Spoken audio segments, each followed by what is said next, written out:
අරු මොකද මල පැනලා මේ පැත්තට එන්නේ? මොකද බං අවුලේ? නෑ බං මොකුත් නෑ යමක්.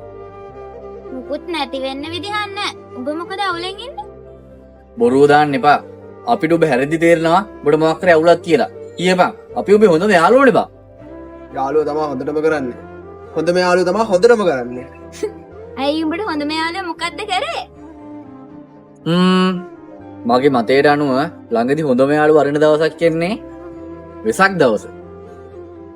හරියට මාරි. ඔබ කොහොමද මං එක දැනගත්තේ? දැනගත්ත විදිහ වැඩක් නෑනේ. ඔයා කියන්න විස්තරේ. මේකනේ බං උනේ. මචං මං ඔබට හම්බෙන්න ආවේ බං. කියපන් මචං. මොකෝ කේස් එක? කෝල්ලා දෙන්න තිබ්බනේ.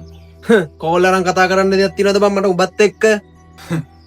ඉතින් ගිහාන්කෝ බලන්න. මචං මේ පාර වෙසක් එකකට තුම මාව දාගෙන යනවා නේද? දන්සල්කන්.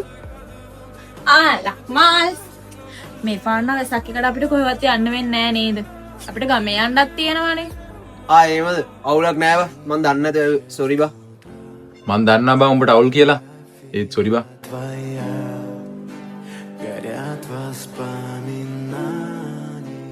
මචං ඔබ කියන කතාවේ උඹත් හරි ඌත් හරි. කාලයක් එක්ක මිනිස්සු වෙනස් වෙනවා. අලුත් බැඳීම් හම් වෙනවා. ඒත් බං හොඳම යාළුවෝ වෙනස් වෙද්දි දුකයි බං. මේකයි බං. පොඩි කාලේ හිටපු පුත් දැන් ඉන්නේ නෑනේ. ඔබත් දැන් වෙනස් වෙලා. ඒ වගේ තමයි යාළුවත්. හැමදේම වෙනස් වෙනවා. හැමදේම අනිත්‍යයි.